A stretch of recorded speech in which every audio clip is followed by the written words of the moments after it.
This is the Hornblasters Chrome Mini Outlaw 127H train horn kit. The Mini Outlaw that's included in this system is a stainless steel construction with this beautiful chrome finish.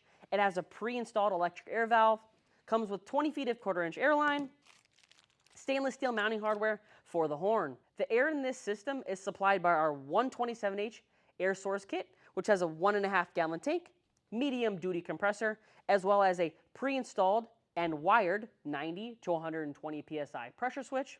It comes pre-installed with an airline fitting, safety blow-off, 2 auxiliary air ports, and it comes with the necessary hardware to mount the air system onto your vehicle. To get this system wired in and honking up in no time, you're going to get our complete universal wiring kit that comes with all of the necessary terminal connectors and fuses that you'll need to install the system. You'll also get the inline fuse holder, push button, toggle switch, 40 amp relay, Hornblasters airline cutters, as well as the 3 sets of power wire to install the system.